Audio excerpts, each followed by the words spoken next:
দুনিয়া নামক ভূখণ্ড ছেড়ে আখিরাতের কামাই করার আর কোনো বাজার নাই, জায়গা নাই। দুনিয়াতে থেকেই তোমার আখিরাতের বাজার রেডি করে নাও। নৌকা পানি ছাড়া যেমন চলবে না, আখিরাতের বাজার দুনিয়ার, আখিরাতের কামাই দুনিয়ার বাজার ছাড়া চলবে না।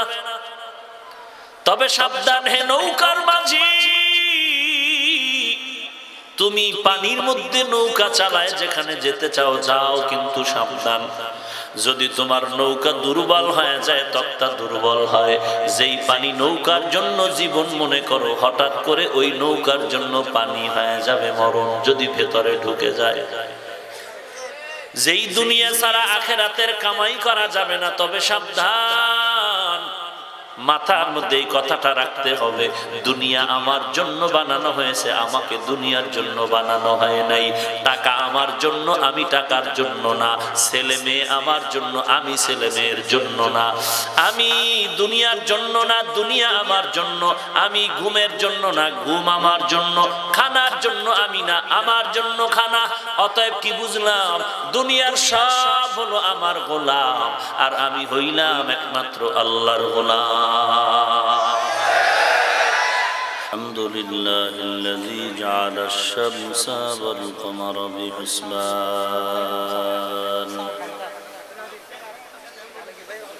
والنجم والشجر يسجدان وفضل زمانا على زمان كما فضل مكانا على مكان وإنسانا على إنسان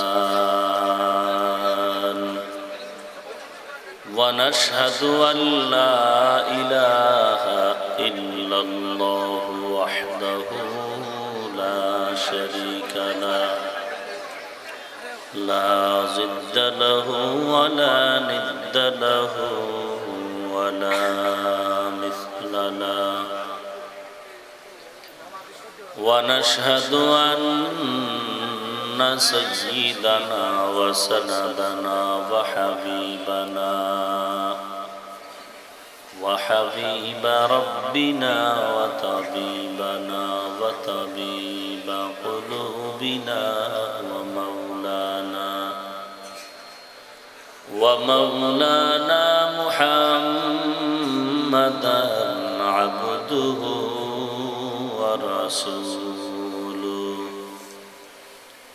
صلى الله تعالى عليه وعلى آله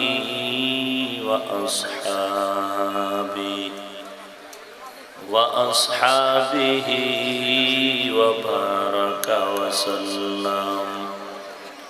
وبارك وسلم تسليما كثيرا كثيرا. الذي أرسله الله تعالى بالحق بشيرا ونذيرا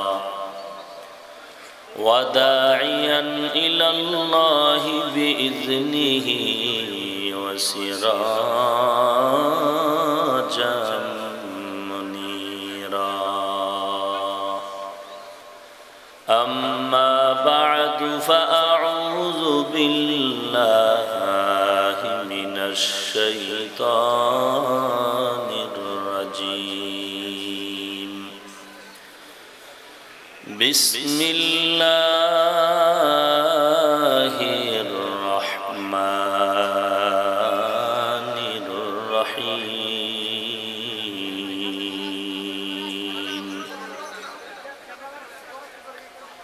الذي خلق الموت والحياة ليبلوكم أيكم أحسن عملا وهو العزيز الغفور.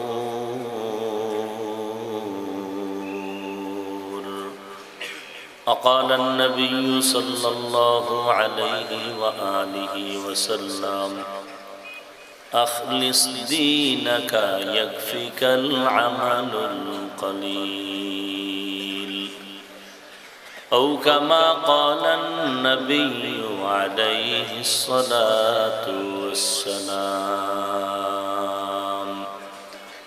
صدق الله مولانا العظيم وصدق رسوله النبي الأمي الكريم ونحن على ذلك من الشاهدين والشاكرين والذاكرين والحمد لله رب العالمين اللهم صل على محمد النبي الأمي وعلى آله وسلم تسليما سبحانك لا علم لنا إلا ما علمتنا إنك أنت العليم الحكيم رب اشرح لي صدري ويسر لي أمري واحلل عقدة من لساني لساني يفقه قولي عمل سے زندگی بنتی ہے جنت بھی جہنم بھی عمل سے زندگی بنتی ہے جنت بھی جہنم بھی یہ خاک فطرت میں اپنی نہ نوری ہے نہ ناری یہ خاک فطرت میں اپنی نہ نوری ہے نہ ناری درفشانی نے تیرے قطروں کو دریا کر دیا دل کو روشن کر دیا آنکھوں کو بینا کر دیا دل کو روشن کر دیا آنکھوں کو بینا کر دیا محمد نے آ کر کفر کو مٹایا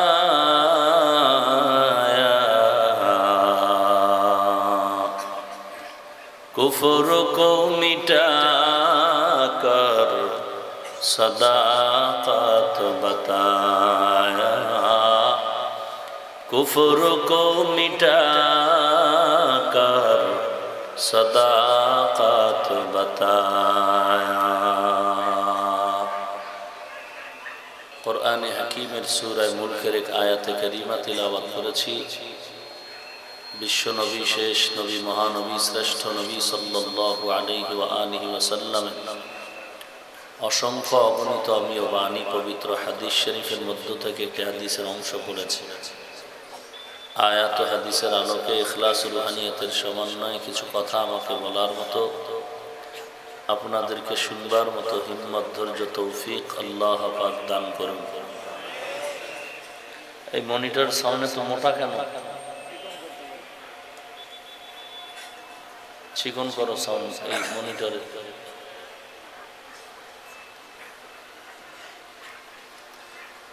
الذي خلق الموت والحياة ليبلوكم أيكم أحسن عملا আল্লাহ পাক তার পরিচয় দিয়ে বলেন আল্লাহ হলেন তিনি যিনি সৃষ্টি করলেন মৃত্যু এবং জীবন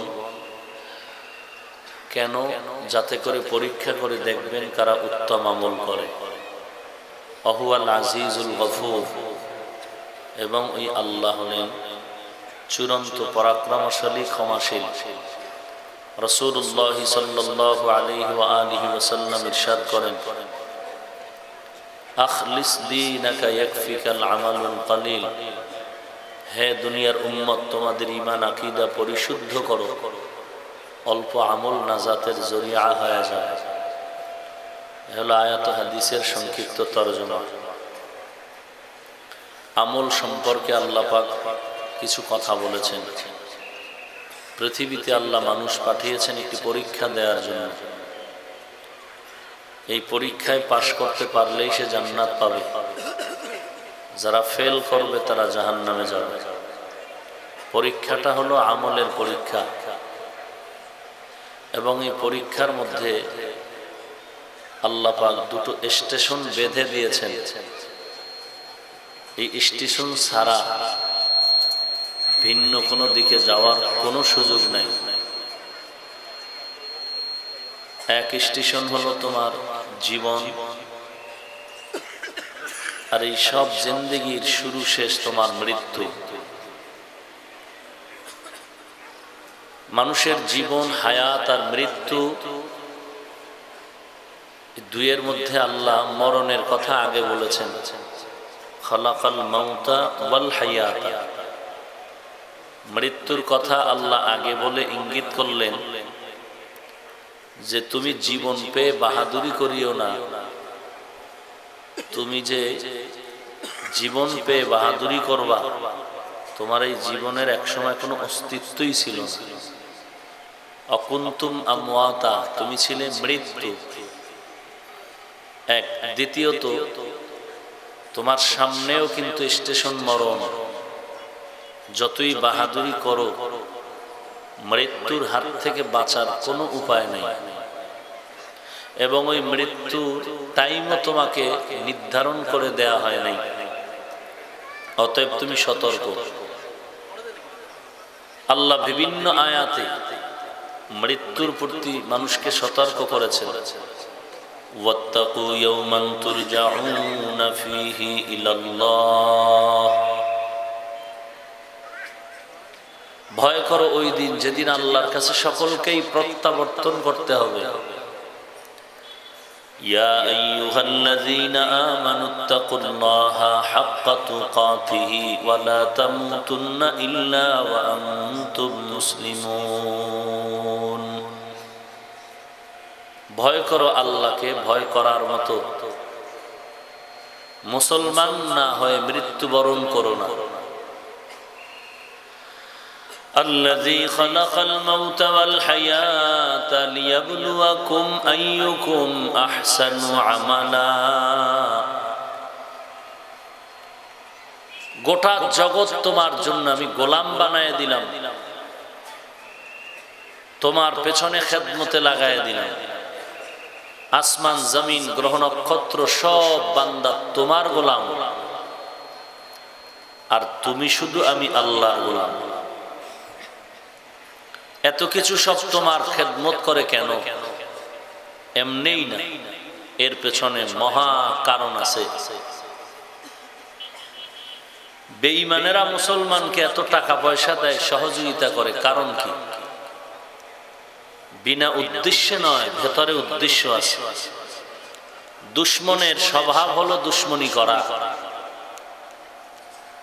যদি উপকার করে, দুশমনির পরিবর্তে উপকার করে, তো বুঝতে হবে তার উদ্দেশ্য খারাপ।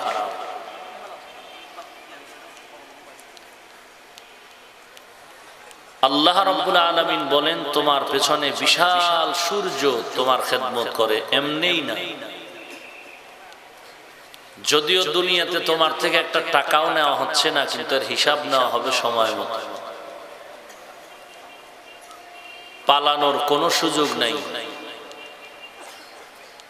এত কিছু তোমার পেছনে কাজ করে এমনিতেই না, একটা উদ্দেশ্য আছে। সেই উদ্দেশ্য কি? এক আয়াতে বলেন ইবাদত, আর তিলাওয়াতকৃত আয়াতে বলেন পরীক্ষা। ওয়ালানাবলুওয়ান্নাকুম বিশাইইম মিনাল খাউফি ওয়াল জু'i ওয়া নাকসিম মিনাল আমওয়ালি ওয়াল আনফুসি ওয়াস সামারাত ওয়া বাশশিরিস সাবিরিন। অবশ্যই আমি আল্লাহ মুমিন যারা এদেরকে পরীক্ষা করবই করব। মিনাল খাউফ ভয়ের মাধ্যমে, ওয়াল জু' ক্ষুধার মাধ্যমে, ওয়া নাকসিম মিনাল আমওয়াল সম্পদের ঘাটতির মাধ্যমে, ওয়াল আনফুস জীবনের ঘাটতির মাধ্যমে, ওয়াস সামারাত ফল ফসলের ঘাটতির মাধ্যমে, ওয়া বাশশিরিস সাবিরিন সুসংবাদ তাদের জন্য, তারাই পাশ করবে যারা ধৈর্য ধারণকারী হবে, সাবিরিনদের অন্তর্ভুক্ত হবে। আল্লাযী খালাকাল মাউতা ওয়াল হায়াতা লিয়াবলুয়াকুম আইয়ুকুম আহসানু আমালা।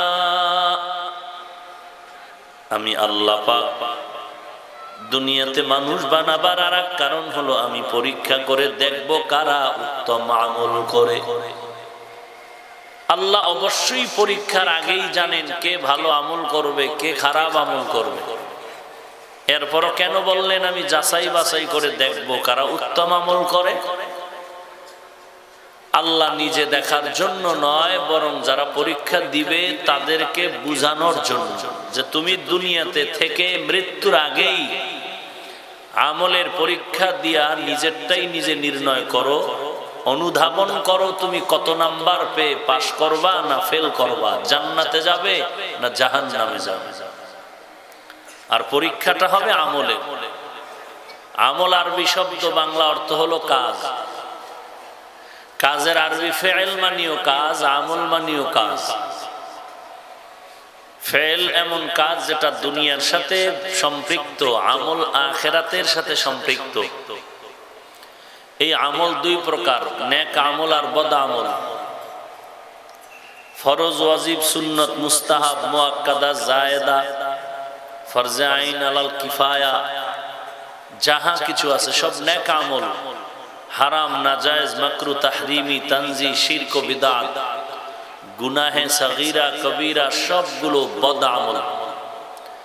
এই বদ আমল আবার দুই প্রকার, ফাহশা আর মুনকার।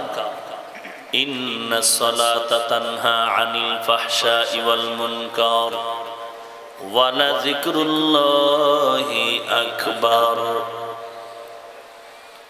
ইন্নাল্লাহা ইয়া'মুরুকুম বিল আদলি ওয়াল ইহসান ওয়া ইতা'i যিল কুরবা ওয়া ইয়ানহা আনিল ফাহশাই ওয়াল মুনকারি ওয়াল বাগি ইয়া'iযুকুম লা'আল্লাকুম তাযাক্কারুন।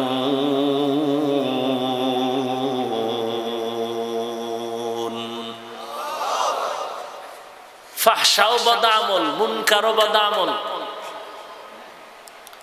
ফাহশা এমন বদ আমল যেটা বিবেক দিয়েই প্রাথমিকভাবে বোঝা যায়, দলিল পর্যন্ত যেতে হয় না।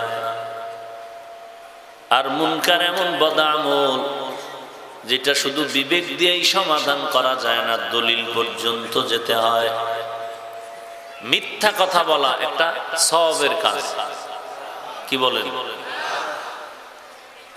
মিথ্যা কথা বলা যে একটা পাপের কাজ, বেঈমানেও বুঝে। মিথ্যা এমন একটা পাপের কাজ, সন্তান বলে তো পিতা মাতা সহ্য করে নেয় না, মা বাবার মিথ্যা সন্তান মেনে নেয় না। মুমিন মিথ্যা বলে তো বেঈমান মানে না, বেঈমান মিথ্যা বলে তো মুমিন মানতে পারে না। এটা এমন একটা মহাপাপ, বদ আমল, যেটা বুঝার জন্য দলিল পর্যন্ত যেতে হয় না, বিবেক বুঝে ফেললো এটা বদ আমল, খারাপ কাজ। যদিও দলিল আছে, ওয়াইলুন ইয়াউমাইযিল লিল মুকাজ্জিবিন, ওয়াইলুন ইয়াউমাইযিল লিল মুকাজ্জিবিন। মিথ্যাবাদীর জন্য ওয়াইল নামক জাহান্নাম। قال النبي صلى الله عليه وآله وسلم إياكم والكذب فإن الكذب يهدي إلى الفجور وإن الفجور يهدي إلى النار। মিথ্যা বড় মহাপাপ, মিথ্যাবাদীর জন্য ভয়ঙ্কর আযাব। মিথ্যাবাদী, আল্লাহর নবী বলেন সাবধান, এটা তোমাকে খারাপের দিকে নিয়ে যাবে, আর ওই খারাপের চূড়ান্ত গন্তব্য হলো জাহান্নাম। মিথ্যা বলা মহাপাপ, বদ আমল তবে ফাহশা, গালাগালি করা নেকের কাজ না গুনাহ? এটা বুঝার জন্য কোনো দলিল লাগবে? সবার কাছে গালাগালি খারাপ। মুমিনের গালি বেদিন বেঈমান সহ্য করে নেয় না, বেদিনের গালাগালি মুমিন সহ্য করে নেয় না। সন্তানের গালি মা বাবা মানতে পারে না, মা বাবার দুটো কটু কথা সন্তান মেনে নিতে পারে না। বন্ধু বন্ধুকে গালি দিলে মেনে নিতে পারে না। গালাগালি করা হারাম। এটা দলিল ছাড়া মানুষের বিবেক দিয়ে বুঝে গালি দেওয়া বড় খারাপ জিনিস। যদিও গালাগালির ব্যাপারে দলিলের অভাব নাই। কুল লিইবাদি ইয়াকুলুল্লাতী হিয়া আহসান ইন্নাশ শাইতানা ইয়ানযাগু বাইনাহুম ইন্নাশ শাইতানা কানা লিল ইনসানি আদুওয়াম মুবিনা। হে নবী, মুমিনদের জানায় দেন কাফেরের সাথে যেন আচরণ ভালো করে খারাপ না করে। কারণটা কি? মাঝখানে শয়তান চায় মুমিনের সাথে বেঈমানের সাথে ঝগড়া লাগায় মুমিনের ক্ষতি করবে। আল্লাহ পাক বলেন, ইয়া আইয়ুহাল্লাযীনা আমানুত্তাকুল্লাহা আকুলু কাওলান সাদীদা। আল্লাহকে ভয় করো হে মুমিন, জবানের হেফাজত করো। قال النبي صلى الله عليه وآله وسلم صل من قطعك واعف عمن ظلمك وأحسن إلى من أساء إليك। আত্মীয়তার বন্ধনটারে মজবুত করে নাও। কেউ যদি জুলুম করে মাফ করে দাও। কেউ যদি তোমার সাথে খারাপ আচরণ করে তুমি ভালো ব্যবহার উপহার দাও। মিথ্যা বলা মহাপাপ, গালি দেওয়া মহাপাপ, এটাও বদ আমল। আবার এমন কিছু বদ আমল আছে যেটা দলিল ছাড়া সমাধানই হবে না। গালি দেওয়া হারাম, মিথ্যা বলা হারাম, বুঝার জন্য দলিল পর্যন্ত যেতে হয় না। গালি দেওয়া হালাল না হারাম? যদিও আমাদের সুন্দর সোনার বাংলাদেশে অনেক টুপিওয়ালারাও গালি দেয়। গালি না দিলে তার ওয়াজই জমে না। তাও ছোট বড়, ছোট গালি না বড় বড় গালি। হুজুরও বড়, ফাগরিও বড়, গালিও বড়।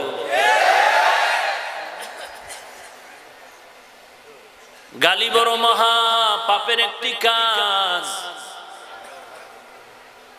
আর কেমন গালি! ইমামে আজম আবু হানিফাকে মুশরিক ছাড়া গালি নেই। গালি আর গালি। অথচ ইমামে আজম আবু হানিফা কত বড় একজন আল্লাহর বান্দা, ইমামে আজম এমনি হতে পারেননি। নবীর হাদিসের মধ্যে পরস্পর বিরোধী বিভিন্ন কথা আছে, এগুলো সমন্বয় করে একটা সমাধান বের করে দিয়েছেন। নামাজে দাঁড়ায় তুমি হাত কই বাঁধবা? হাদিসে আছে নাভির নিচে বাঁধতে পারো, বুকের উপরও বাঁধো। এক ইমাম সাহেব বুকেরটা নিয়ে নিলেন, আর একজন নাভিরটা নিয়ে নিলেন। ইমামে আজম দোনোটা হাদিসের সমন্বয়ে গবেষণা করলেন। গবেষণা করিয়া দেখলেন দোনো হাদিস আমল করা যায়নি। গবেষণা করে ফয়সালা দিলেন, একই ঘরের মধ্যে আম্মা জান আছেন, আব্বা জান আছেন, স্ত্রী আর স্বামী আছে, ভাই বোনেরা আছে। সব আব্বা জান আর স্বামী আর ভাই নামাজে হাতটা বাঁধো নাভির নিচে। আর ঘরের মধ্যে যত মেয়ে আছে, বোনেরা আছে, মায়েরা আছে, এরা বুকের উপরে হাত বাঁধবে। একই ঘরের মধ্যে দোনো হাদিসের আমল শুরু হয়ে যাবে। লাকাদ জানাল বিলাদা ওয়া মান আলাইহা ইমামুল মুসলিমিনা আবু হানিফা বুদ ইমামে বাসফা আসে রাজে উম্মতানে মুস্তফা। ইমামে আজম আবু হানিফাকে যদি কেউ মুশরিক বলে আমরা তাকে পাল্টা গালি দিব না, আমরা এতটুকু বলবো তারা হকের রাস্তায় নাই, তারা আহলে বাতিল। তারা কি? আহলে বাতিল। কারণ নবীর হাদিস কিয়ামতের আলামত, কিয়ামতের বিবরণের হাদিসগুলোর মধ্যে নবী বলেন এমন একটা চিহ্ন আর নিদর্শনের কথা বললেন, এমন একটা সময় আসবে উম্মতের দল, বর্তমান উম্মতেরা অতীতের উম্মত ভালো মানুষগুলোকে গালি দিবে নিজের স্বার্থ উদ্ধার করার জন্য। কিয়ামতের আলামত। আল্লাহ তাআলা বলেন আমলের পরীক্ষা, আমল দুই প্রকার, নেক আমল, বদ আমল। বদ আমল দুই প্রকার, ফাহশা আর মুনকার। মুনকার এমন বদ আমল যেটা বুঝার জন্য দলিল পর্যন্ত অপেক্ষমান। যেমন সিজদা করা গুনাহ না সওয়াব? বলেন, কেউ যদি মাজারে দেয়, বট গাছে লাগায়, কবরে লাগায়, সূর্যকে দেয়, আসতে বলেন কেন? কিন্তু যারা দিতেছেন তারা কি গুনাহ মনে করে দেয়? তারা তো মহামূল্যবান সওয়াবের কাজ মনে করে দেয়। আপনি যদি গিয়া করেন এই মিয়া সিজদা করে দাও, বন্ধ করেন, পিডায় চাম খুলে ফেলবো। কেন ভাই? বলে শিরক। বলে চপ চাটা, কিসের শিরক? দলিল দাও। আপনি বললেন ভাই ইবাদতের জন্য আল্লাহ ছাড়া কাউকে সিজদা দেওয়া হারাম, সাথে সাথে পাল্টা জবাব দিবে আমরা পীরের আর কবরে মাজারে সিজদা দেই, এটা ইবাদাতান দেই না, এই সিজদা দেই তাজিমান, সম্মানের জন্য। আপনি যদি বলেন দলিল, বলে হ্যাঁ দলিল লাগবে, যতটা নিয়ে যাও, তারপরও চেঁচামেচি করিস না। এক নাম্বার দলিল, আদম নবীরে সম্মানের সিজদা করলেন ফেরেশতারা। দুই নাম্বার দলিল, আব্বা আম্মা ভাই বোনেরা সম্মানের সিজদা করলেন ইউসুফ আলাইহিস সালামকে। আর কি দলিল চাও? এখন কি করবে? এই বান্দাকে বুঝানোর জন্য গভীর ইলমের দরকার এবং কিছু মুগরেরও দরকার। সাথে সাথে কলারটা ধরে যদি বলি এই রে ভাই বল তুই ঈসা নবীর উম্মত না ইউসুফ নবীর উম্মত না আদম নবীর উম্মত? যদি বলে আমি মুহাম্মদ নবীর উম্মত, তাহলে মুহাম্মদ নবীর উম্মত যদি হও, তুই আমাকে এক বৈঠকে দাঁড়ায় বল নবীর 63 বছর জিন্দেগিতে ইমানদার বলার কোন বেঈমান বলো আমার নবীকে সম্মানের জন্য। মাথা গরম হয়ে যাবে। আসলে খুঁজে দেখি দেখি দেখি বলবে না না না, বাদ দে 63 বছরের হালাত। নবীর ইন্তেকালের পর আজকের দিন পর্যন্ত 2020 সাল 6 ফেব্রুয়ারি পর্যন্ত নবীর রওজায় গিয়ে দুনিয়ার জমিনে যত মাজার আছে, দরবার শরীফ আছে, বল এই জমিনে আমার মদিনার দরবার থেকে দামি দরবার কোনটা?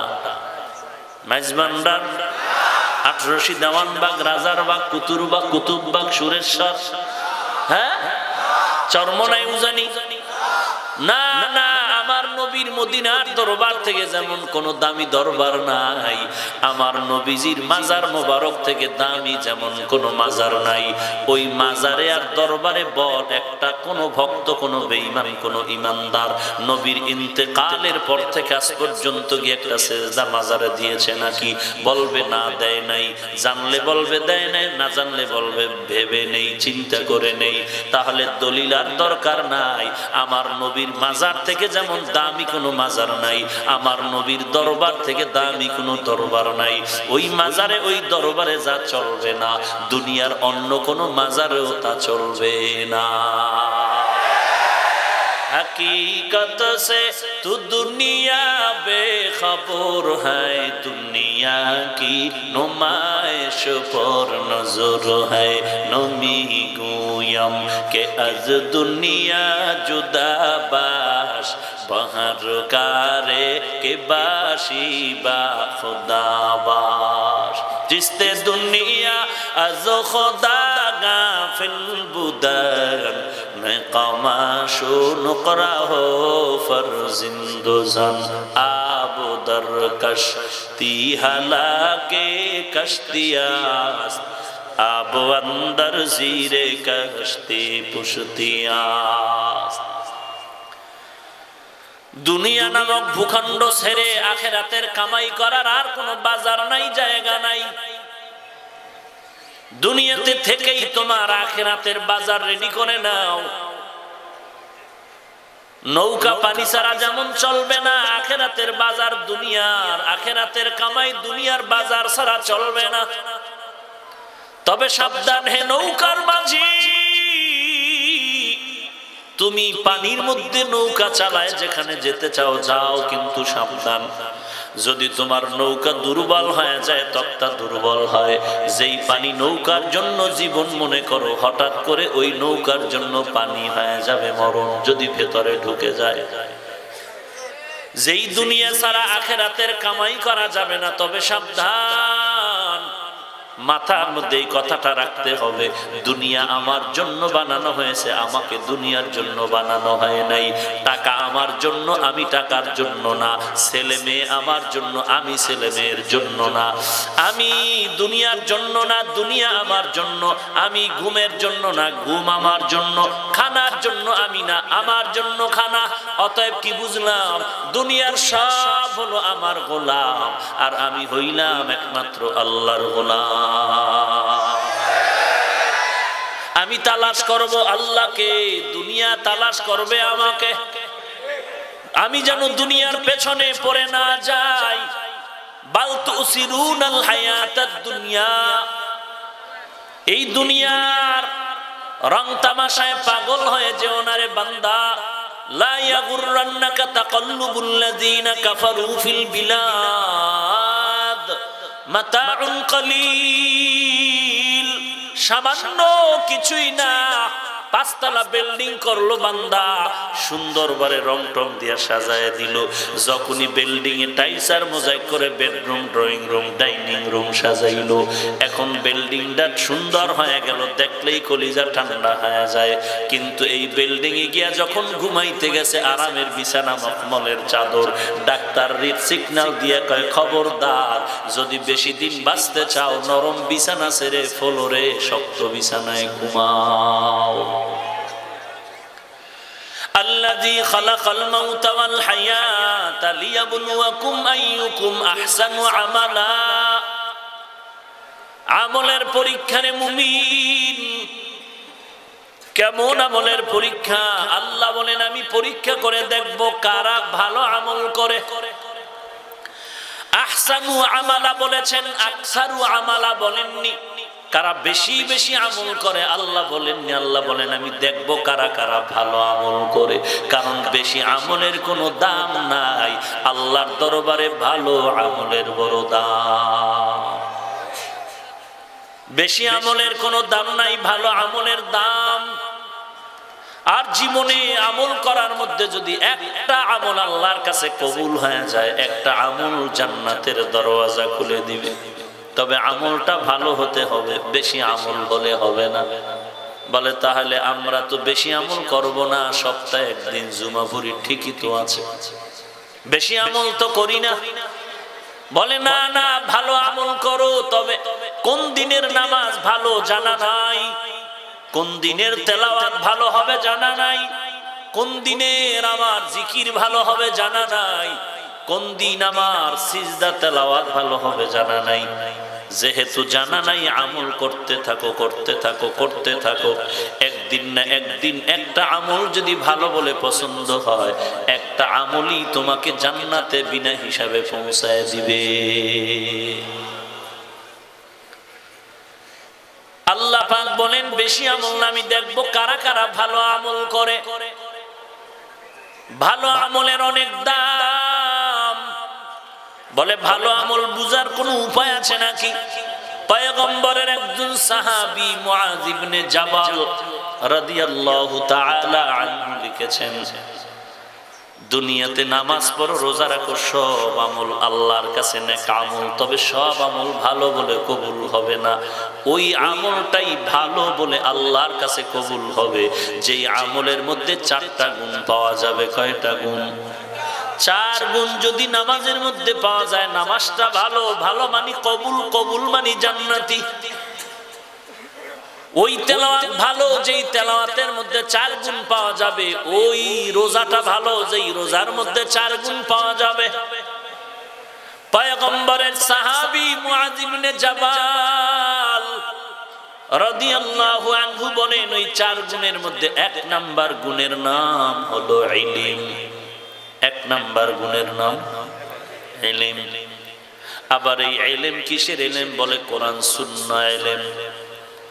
নামাজ পড়া যেমন ফরজ, নামাজের নিয়ম কানুন জানিয়াও পড়া ফরজ। ইলম দরকার, কারণ ইলম ছাড়া আমল হয় না।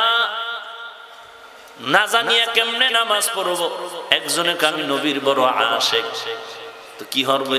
নামাজে দাঁড়াইয়েই হাতটা বেঁধে দরুদ শরীফ পড়া শুরু করলো। কেন? বলে আমি নবীর আশিক, দরুদ আগে বললাম। হবে? এজন্য যেই ইবাদতের আমল যেইভাবে করা দরকার, ওই নিয়ম জানাটা ওর নাম ইলম। আর এই ইলম অর্জন করার মাধ্যম হলো 2টা। 1 নম্বরে রিজালুল্লাহ, 2 নম্বরে হলো কিতাবুল্লাহ, ব্যক্তি আর কিতাব। এজন্যই তো আল্লাহ পাক আসমান থেকে শুধু কিতাব দেন নাই, আগে পাঠিয়েছেন ব্যক্তি। আবার ব্যক্তি পাঠাইছেন বেশি, কিতাব দিয়েছেন কম। আবার ব্যক্তি পাঠাইয়েই হাতে কিতাব দেন নাই, ব্যক্তিটাকে আগে যোগ্যতা করে তুলেছেন, যোগ্য করেছেন। কিতাব পড়ার মতো যোগ্য, বুঝানোর মতো যোগ্য লাগবে। তুমি বিদেশে ঘুরিয়া কাতার, কুয়েত, ওমান, সৌদি আরব, লন্ডন, লেবানন কয়েক বছর ঘুরিয়া বাংলা কিছু হাদিস পড়িয়া দেশে আইসা যদি বলো, যারা জোরে আমিন বলে না তারা মুশরিক, যারা বুকে হাত বাঁধে না তারা মুশরিক। তোমার মতো ভণ্ড জমিনে আর কেউ হতে পারে না। বুখারী শরীফ পাইলেই ধরা যাবে না, পড়া যাবে না, কারণ কিতাব পড়ার মতো যোগ্যতা লাগবে। তুমি ভাইজান আসসালামু আলাইকুম শব্দটা সহিভাবে উচ্চারণ করতে পারো না, তুমি যদি কথায় কথায় কথায় কথায় তুমি বুখারীর বরাত দাও, তাহলে এটা হাসার পাত্র ছাড়া আর কিছুই না। সাবধান হে উম্মত। বলে আমরা বুখারী মানি, কোরআন মানি, কোন ইমাম মানি না, মাযহাব মানি না, কোন পীর মানি না, আল্লাহওয়ালা মানি না। যারা বলে কোরআন মানি, হাদিস মানি, কোন ব্যক্তি মানি না, কসম আল্লাহ, তারা কোরআনও মানে না, হাদিসও মানে না। কারণ আল্লাহ পাক বলেন, কুল আতিউল্লাহ ওয়া আতিউর রাসূল ওয়া উলিল আমরি মিনকুম ফাসআলু আহলা যিকরি ইন কুনতুম লা তা'লামুন ইয়া আইয়ুহাল্লাযীনা আমানুত্তাকুল্লাহা ওয়া কুনু মা'আস সাদিকিন ওয়া মান ইউতি'িল্লাহা ওয়ার রাসূল ফাউলাইকা মা'আল্লাযীনা আন'আমা আল্লাহু আলাইহিম মিনান নাবিয়্যিন والصديقين والشهداء والصالحين وحسن أولئك رفيقا। আল্লাহ বলেন, আমি 4 দল বন্ধু দিলাম তোমাদের, জান্নাতের দিকে আগায় নিবে। এরা আমার নেয়ামত প্রাপ্ত বান্দা। এরা তোমাদের কেমন বন্ধু? ওয়া হাসুনা উলাইকা রফিকা। আমি আল্লাহ বললাম এরা বেশি সুন্দর। আল্লাহ যদি বলেন সুন্দর, সেটা কত বড়ই না সুন্দর। এরে নবীর আশিক উম্মতের দল। পয়গম্বরের সাহাবী মুআয ইবনে জাবাল বলতেছেন, ভালো আমল ছাড়া অন্য আমল কবুল হবে না। ওই ভালো আমলের জন্য 4 গুণ লাগবে। 1 নাম্বার গুণের নাম ইলম। ইলমে রাহে জাজু করদান বেহিসাব খলকে রাদাদান জওবে বাসওয়াব হক না দারাত দোস্তে খলকা জারেরা নিস্তে ই খাসলাত একে দিনদারেরা।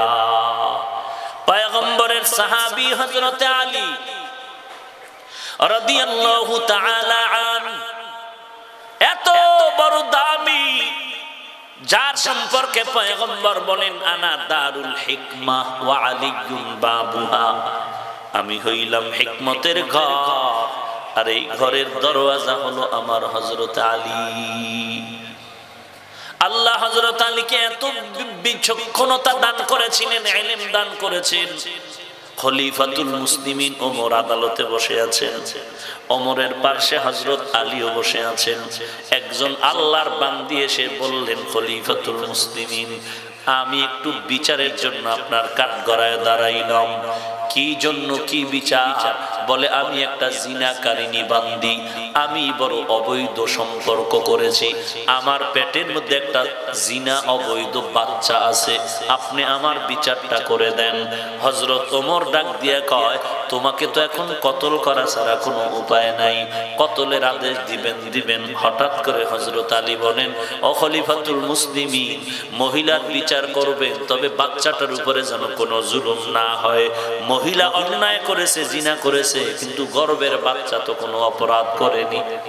ওমর বলে, ঠিকই তো, কি করা যায়? এবার আলী আপনি সমাধান দিয়ে দেন। হযরত আলী বলেন, এ বোন, আপনি তাড়াতাড়ি বাড়িতে চলে যান, আরামে জীবন যাপন করেন। বাচ্চাটা দুনিয়াতে প্রসব করার সুযোগ যখন হবে, দুনিয়াতে আসবে, এই বাচ্চাটারে লালন পালন করে বড় করবেন।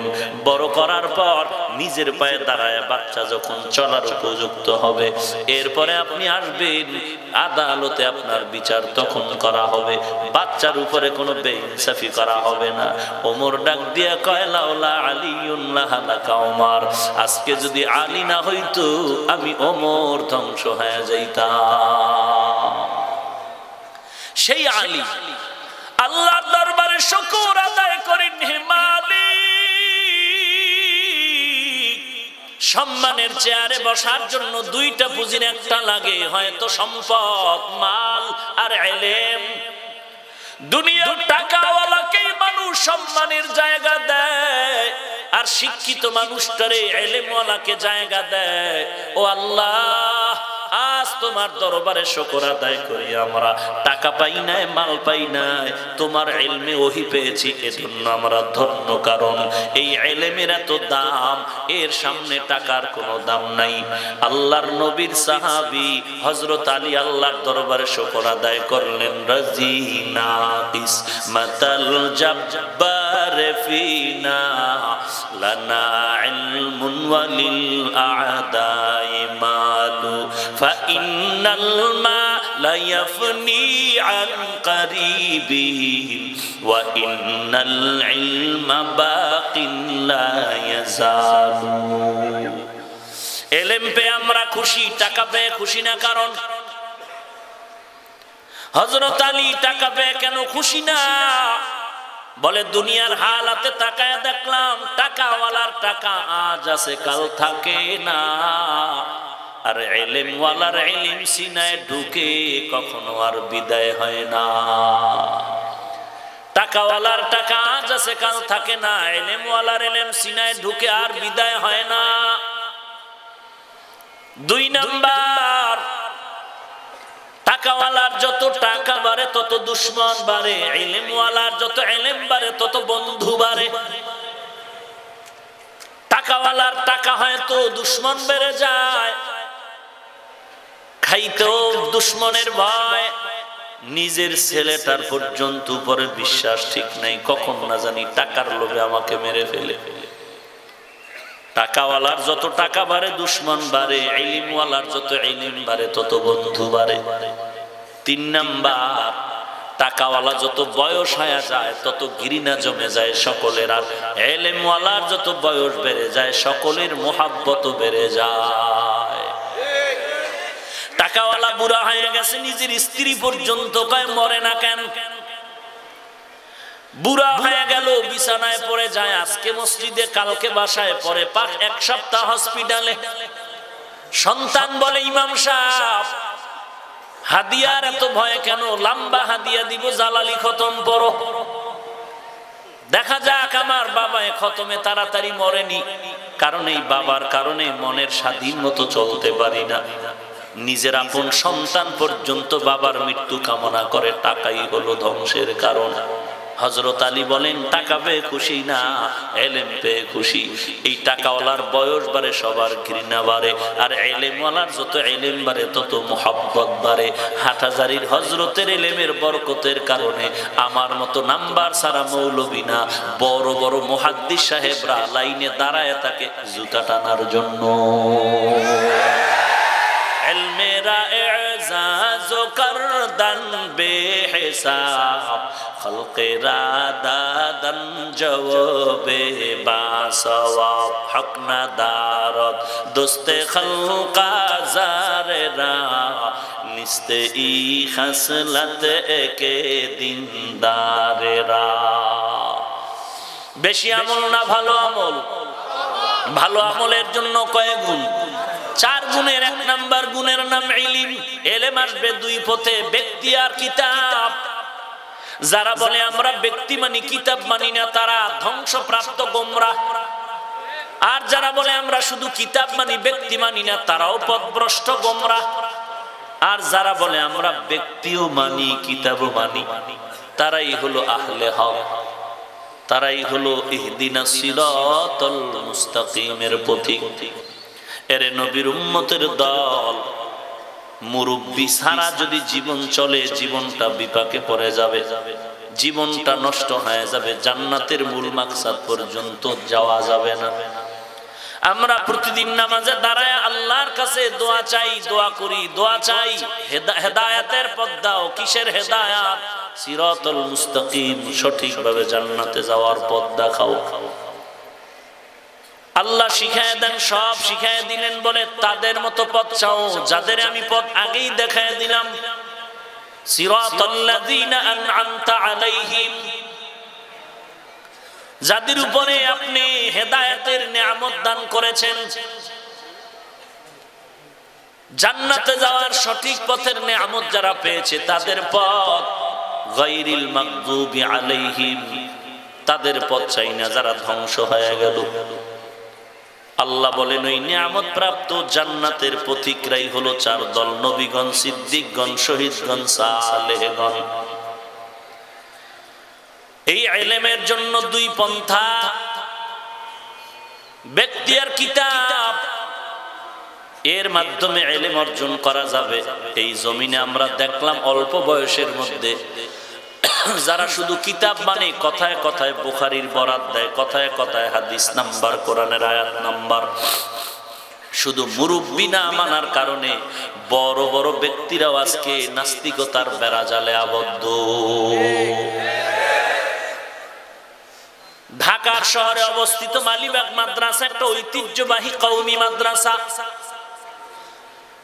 এই মাদ্রাসার দামি একজন মুফতি সাহেব, বহু আগের কথা, চমৎকার মুফতি সাহেব লেখাপড়া করে বের হলেন, ঢাকার ঐতিহ্যবাহী একটা মসজিদের খতিব ও ইমাম।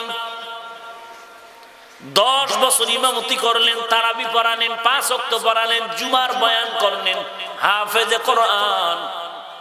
বর্তমান ওই বান্দার হালাত হলো, ইউটিউব খুলে খুলে দেখা যায় ওই বান্দা কোরআনের আয়াত পড়ে, হাদিস পড়ে পড়ে বলে আল্লাহর এই অন্যায়, নবীজির এই অন্যায়, আল্লাহ এই অন্যায় করেছে, নবী এই অন্যায় করেছে। মুসলমানের জুতার বাড়ি খাওয়ার ভয়ে বান্দা আজকে ভারতের মধ্যে বসে লাইভে লাইভে ভিডিওতে এই কথাগুলো বলে বিভ্রান্ত ছড়ায়। এত বড় মাদ্রাসায় পড়ে বড় মুফতি হওয়ার পরেও ধ্বংস হলো কেন? একমাত্র জবাব, তাকওয়াওয়ালা মুরব্বি মানার অভাব। সোহবতে সালে তোরা সালে কুনা, সোহবতে তালে তোরা তালে কুনা। আল্লাহওয়ালাদের সোহবত বড় দামি। না হয় রশিদ আহমদ গঙ্গুহির মতো ফকিহুল উম্মাহ, ভারতবর্ষে যাকে এত বড় দামি আলেম সবাই মানেন আর জানেন, তার মতো ব্যক্তি হাজী ইমদাদুল্লাহর কাছে গিয়া বায়াত হওয়ার দরকার ছিল না। मिटा दो अपना हस्ती को अगर कुछ मर्तबा चाहो के दाना खाक में मिलकर गोले गुलजार होता है। নিজেকে যদি বড় বানাতে চাও হে মুমিন, বড়দের কদমে নিজেকে করে দাও বিলীন। ভালো আমলের জন্য 4 গুণের 1 নাম্বার গুণের নাম ইলম, 2 নাম্বার গুণের নাম বিশুদ্ধ নিয়ত। নিয়তে ভেজাল হলে আমলে ভেজাল। ইন্নামাল আ'মালু বিন্নিয়াত, আমলের ফলাফল নিয়তের পরিশুদ্ধতার উপরে আসবে। লম্বা চওড়া কথা ছেড়ে দিলাম। ভালো আমলের জন্য 4 গুণের 1 নম্বরে ইলম, 2 নম্বরে বিশুদ্ধ নিয়ত। আর নিয়তের সম্পর্ক কলবের সাথে নাকি ঠোঁটের সাথে? অনেক আল্লাহর বান্দা ঠোঁটের সাথে নিয়ত করতে করতে তাকবীরে উলা হারিয়ে ফেলে। নিয়ত তো আমার কলবের সাথে সম্পৃক্ত, ঠোঁটে বলার কোনো জরুরত নাই। এই নিয়ত শুদ্ধ হবে তো আমলের মধ্যে বরকত হয়ে যাবে। 3 নাম্বার, ভালো আমলের জন্য যে 4 গুণ লাগবে তার 3 নাম্বার গুণের নাম সবর, ধৈর্য। ধৈর্যের এত দাম, এত দাম, কিয়ামতের ময়দানে আল্লাহ পাক ধৈর্য ধারণকারীকে বলবে বিনা হিসাবে জান্নাতে চলে যাও। ইন্নামা ইউওয়াফাস সাবিরুনা আজরাহুম বিগাইরি হিসাব।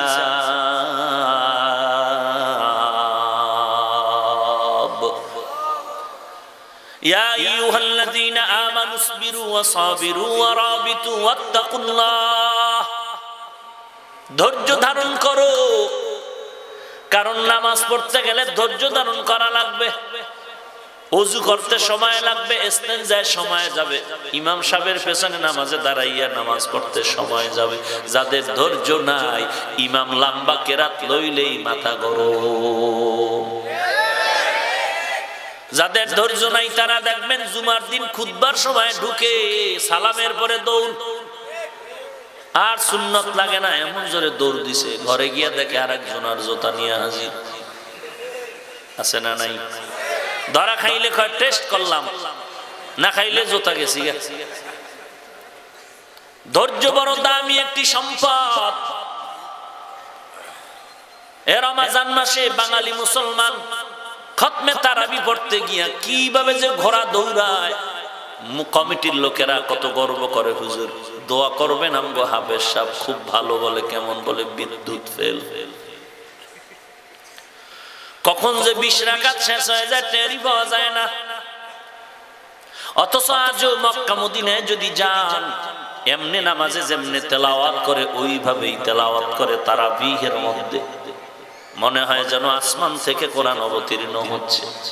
এমন সুন্দর তেলাওয়াত, শুনলেই চোখের পানি ধরে রাখা যায় না। আলহামদুলিল্লাহি রাব্বিল আলামিন আর রহমানির রহিম মালিকি ইয়াউমিদ্দিন ইয়্যাকা না'বুদু ওয়া ইয়্যাকা নাস্তাঈন ইহদিনাস সিরাতাল মুস্তাকিম সিরাতাল লাযীনা আন'আমতা আলাইহিম গায়রিল মাগযুবি আলাইহিম ওয়ালাদ-দাল্লিন।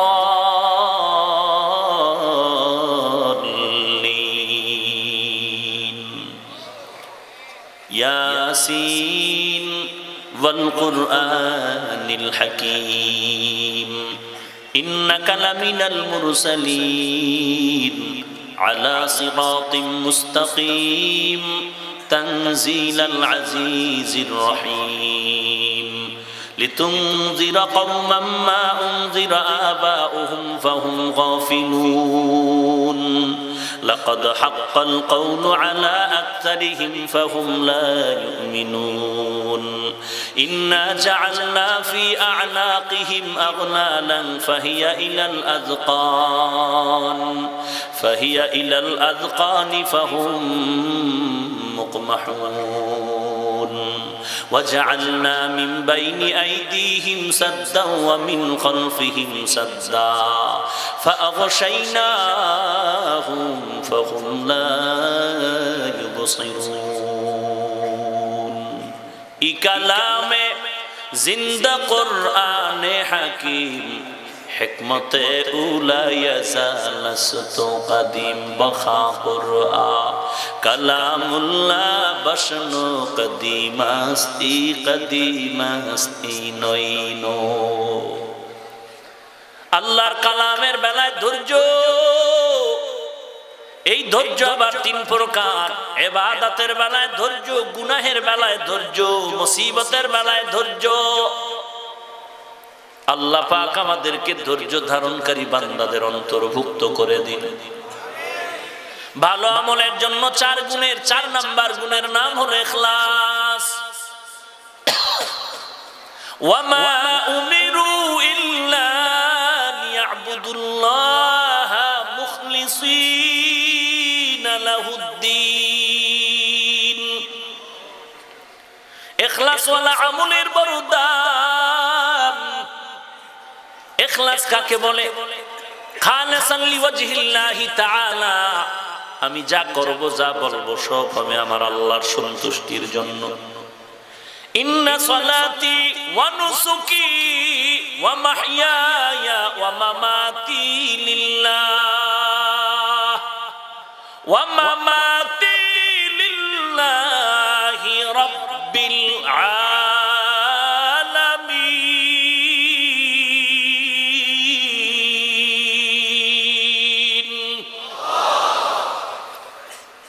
আমার নামাজ, আমার কোরবানি, আমার বেঁচে থাকা মরে যাওয়া, আমার বয়ান করা, বয়ান শোনা, আমার ঘুম যাওয়া, ঘুম থেকে উঠা, খানা খাওয়া সব আল্লাহর সন্তুষ্টির জন্য। এর নাম ইখলাস। যা করব আমি আল্লাহর সন্তুষ্টির জন্য করব, নবীর তরিকায় করব, আর কোন আদর্শ মানা যাবে না। যা করব আল্লাহর রাজি খুশি অনুযায়ী আদর্শ হবে, রহমাতুল লিল আলামিনের আদর্শ। আর কোন আদর্শ মানা যাবে না।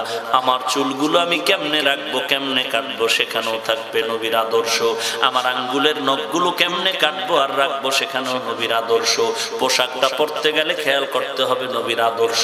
নবীর সুন্নাত যারা মানে তারা বলবে, দাবি করতে পারবে সুন্নি। যারা সুন্নাত মানে না, এরা যদি সুন্নি দাবি করে, এদের মতো ধোঁকাবাজ জমিনে কেউ না। को जाओ सुन्नते अहमद को जाबा मोहम्मद कैबुअद निस्बत तोरा हम सुरातो हम सिराते मुस्तफा दर तमामी हाले उकुन इत्तेबा इत्तेबाए सुन्नते खैरुल बशर गिरे लाजिम तबयबी ए पेशा। ভালো আমল 4 গুণের মাধ্যমে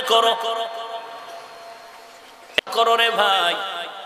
সাহাবায়ে কেরামদের মতো ব্যস্ত আর কেউ নাই। ব্যবসাও করেছেন, চাকরিও করেছেন। এত বড় আলেম, এত বড় মুফতি, এত বড় মুহাদ্দিস সাহাবায়ে কেরামদের মতো জমিনে আর কেউ আসবেও না, এখনো নাই, আসবেও না, কখনো ছিল না। অথচ এই সাহাবায়ে কেরামরা ব্যবসা করেছেন, চাকরি করেছেন, আবার যুদ্ধের ময়দানেও 1 নাম্বার, সংসার চালানো 1 নাম্বার, স্ত্রী সন্তানের হক আদায়ের বেলায় তারা 1 নাম্বার, আবার রাতের বেলা জেগে জেগে ইবাদতের বেলায় তারা 1 নাম্বার। এরপর 5 ওয়াক্ত পড়ার পরে ইশরাক বন্ধ নাই, তাহাজ্জুদ বন্ধ নাই, চাশতের নামাজ বন্ধ নাই। ওরে নবীর উম্মতের দল, সাহাবায়ে কেরামদের থেকে ইলমওয়ালা তো আমরা বেশি না, তাদের থেকে আমলও তো বেশি নাই, তাদের থেকে আমরা ব্যস্ত তো বেশি না। এরপরও যদি বলি 5 ওয়াক্ত পড়াটাই কষ্ট, তাহাজ্জুদ পড়তে পারি না, বড় ভয় আল্লাহর দরবারে মর্যাদার কি উপায় হবে। সুন্নতের আমল থেকে আমরা অনেক দূরে সরে যাচ্ছি দিন দিন। আল্লাহ আমাদের সবাইকে সুন্নতের আমলের উপরে মজবুত হওয়ার তৌফিক দান করে। এমনি তো পাবলিক সুন্নত মানতে চায় না, এর মধ্যে যদি আবার কেউ ডাক দিয়া বলে সুন্নতের আমল বেশি লাগে না, তো কেমন হইল? বলে এমনি তো পাবলিক নাচনেওয়ালা বুড়ি, আরো যদি পায় ঢোলের বাড়ি। সুন্নতের ঘরে আজ আগুন লেগে আছে, আগুন, কেউ সুন্নত মানতে চায় না। এই সুন্নতের ঘর পুড়েছে, আগুন লেগে ঘর পুড়ে যাচ্ছে, এর মধ্যে যদি আরেকজন টুপিওয়ালা আলু ভরা দেয়, গিয়া যদি বলে সুন্নত লাগবে না, এই বান্দা দ্বীনের কোনো দায়ী না, এই বান্দা কোনো না কোনো বাতিল ব্যক্তির দালাল। আল্লাহ আমাদের হেদায়েত দান করেন। সুন্নতের আমল করব আমরা ইনশাআল্লাহ। বেশি বেশি নেক আমল দরকার, আমার জন্য দরকার, আপনার জন্য দরকার। আপনার কবরে আপনি যাবেন, আমার কবরে আমি যাব। আপনার প্রশ্নের জবাব আপনি দিবেন, আমার প্রশ্নের জবাব আমি দিব। অতএব নিজের হিসাব নিজে মিলাই। কে মাওলানা, কে মুফতি, কে পীর সাহেব, কে মুরিদ, কে দামি বক্তা, কে খাটো বক্তা। কবরে গেলে কোনো আওয়াজ নাই, প্রশ্ন তিনটা। রবের পরিচয় দাও, ধর্মের পরিচয় দাও, রাহমাতুল লিল আলামিনের পরিচয় দাও। রেডি করে যাও। সেখানে কে সাদা, কে কালো, কে ধনী, কে গরিব, কে পীরের মুরিদ, কোনো ভেদাভেদ নাই। প্রশ্ন তিনটাই হবে, রেডি করে যাও। পারলে জান্নাত, না পারলেই ফিরা শুরু। আল্লাহ হেদায়েত দান করুন। ভাইরা আমার, আগামীকালকে জুমা, ঢাকাতে চলে যেতে হবে, আবার পটিয়া গিয়া আবার আসার লম্বা সফর। বৃহস্পতিবার যানজটের অবস্থা। যাই হোক, আপনারা দোয়া করলে সফর আসান করে দিবেন কে? আল্লাহ। দোয়া করবেন। আর আপনাদের মুরব্বী, আমারও মুরব্বী হযরত বসে আছেন, আল্লামা ইসমাইল খান সাহেব দামাত বারাকাতুহুম হযরত, বড় কষ্ট করেছেন, যোগাযোগ রেখেছেন প্রোগ্রামের ক্ষেত্রে এবং মহব্বত করেন, দিল ভাঙ্গা মহব্বত। আল্লাহ পাকে মহব্বতের মধ্যে দায়মি ভাবে স্থায়িত্ব দান করেন। মাদ্রাসা, মাদ্রাসা না কালেকশনটা নাম কি? ফয়েজি আহমদিয়া মাদ্রাসা বিশাল কাজ হাতে নিয়েছেন। আপনারা দোয়া করেন। এই কথা আপনি স্বীকার করেন না করেন, বাস্তব হলো গোটা জমিন থেকে শিরিক ও বিদআত, ভণ্ড বাতিল বেদাতিকে চিরতরে উৎখাতার, এর মূলকে উৎপাদন করার জন্য একমাত্র মেডিসিন হলো মাদ্রাসায়ে কওমি। এর বিকল্প কোনো মেডিসিন নেই। ওয়াজ হলো সাময়িক, স্থায়ী মেডিসিন কওমি মাদ্রাসা। যদি মনে করেন এই জমিনের মধ্যে 50% বেদাত দূর হয়েছে, তো এই মাদ্রাসার কারণে। অতএব এই মাদ্রাসা টিকিয়ে রাখতে হবে ইনশাআল্লাহ। দোয়াও করতে হবে, সহযোগিতাও করতে হবে। রাজি আছি ইনশাআল্লাহ? তাহলে দায়িত্বশীলরা ব্যাগ রুমাল নিয়ে যাবে। আর যদি কেউ বাকিতে লেখাতে চান,